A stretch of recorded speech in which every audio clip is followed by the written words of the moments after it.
All right, Lou, thank you. Time now is 8:49, and joining me here this morning is Carmen Reynolds and Linda Hill, who are preparing for the Celebration of Life Survivors Gala April 25th at Deerwood Castle, raising funds and awareness for breast cancer and prostate support. And this is the pink and the blue. This is a very special event. It's special to me and my heart, and I'm so thankful to be emceeing it for you all this year. So Linda and Carmen, thank you so much for joining us. Thank you for having us. We're so gracious that you're even agreed to MC the gala.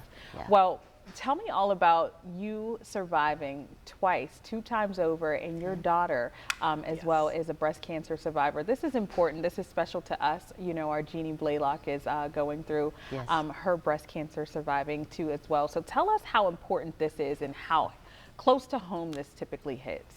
Well, for me, surviving since 2018, the first diagnosis, and I must say it was Jeannie Blaylock.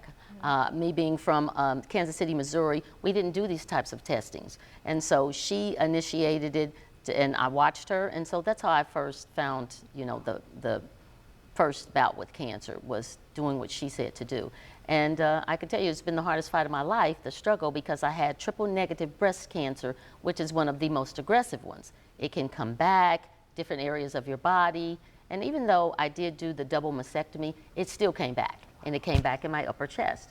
And so, you know, it's a hard thing to live with and try to deal with, but I did it. Yeah. So, and then with the help and support of friends, and, you know, mostly friends, because I don't have family here, so it was friends that reached out to help me through that hard time.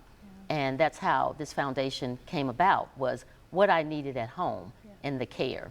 Yeah. And then I've been knowing Linda for many years, since I first moved here. And so she understood the other side of what you need, the support that you need at home.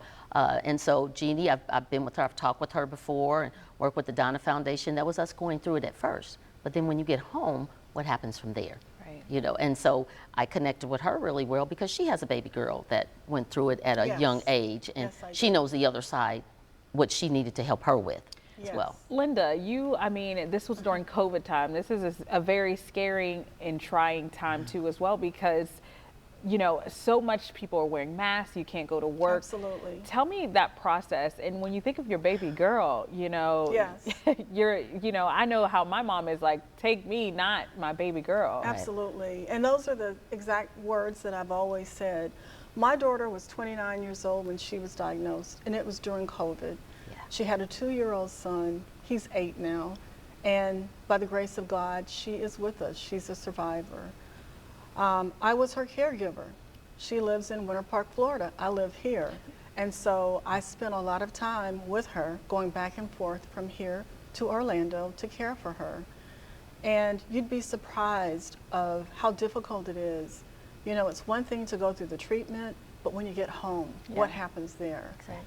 And you need a caregiver, you need family, friends, people around you to help you get through a very difficult time. And again, my daughter was 29. Yeah. Here you're at the very core of your career, and you hear the words that you're diagnosed with breast cancer. Right. So it's been a journey, and I thank God every day for the fact that we're getting through it. Yeah. Carmen, tell me how you can talk about this without, you know, crying or shedding a tear. I used to cry all the time. And depending on the audience, sometimes I do well up. But I found that it's a transition for me now. The transition is because they would call me, say, can you come out and speak? Can you tell your story? And I could, and you know, it's heart-wrenching. But what I found that they didn't understand, and that's where my other part of the strength came from, was they didn't understand the struggle is a struggle. You're going to have chemo, radiation, one or the other, both, or you choose not to treat at all.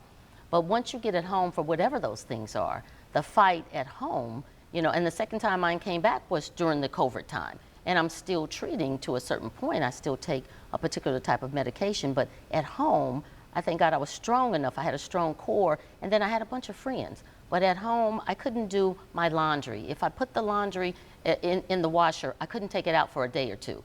you know, it was depressing. And now you got to wash the clothes again. I couldn't really cook. I was tired. I have a dog. I couldn't walk the dog. I couldn't go to the grocery store. I didn't work at that time. And so it is, what do you do at home? There's nobody to help you if your family isn't there. And that's why Linda's story was important, because she has a grandson, and he was like, is mama going to die? Because now she can't pick her baby up. And that's what happens with the younger people, but nobody understands that niche, because that's what the niche is. I can say that we don't want to be like the other cancer foundations in the way that we're just there to listen to your story and we want to be, you have this care at home, what is depressing you and things like that. Right. So we're going to raise money for that. And you are. And we're going to do it in a big way coming up next week. It's on the 25th. Real quickly, we have about 10 seconds left. If anyone's interested in getting tickets, how can they go about finding you all? You can find us on Facebook. The name of the organization is the Pink and the Blue Breast and Prostate Cancer Foundation, but also you can go to 904 Tix and you can find us on there. It's up and coming. You can buy tickets there. You can purchase some tickets at the door if we're not sold out at that point, but it's going to be a great event. So. Yes, it is. And we'll be hearing many stories, a personal story for me as well, too, that I'll be sharing that day. Life-changing events that happen, and you just never know. But it's stories like this that keep you going. So Carmen and Linda, thank you so much for joining us. Thank and you. we want to wish our Jeannie Blaylock oh my gosh, so much love this morning too. Absolutely, as well. Because Jeannie, you saved her life. She has been a lifesaver. Yeah. Oh my gosh, a lifesaver. We've chaired a couple of Donna Foundation. All those people, you know, come into play. Yeah.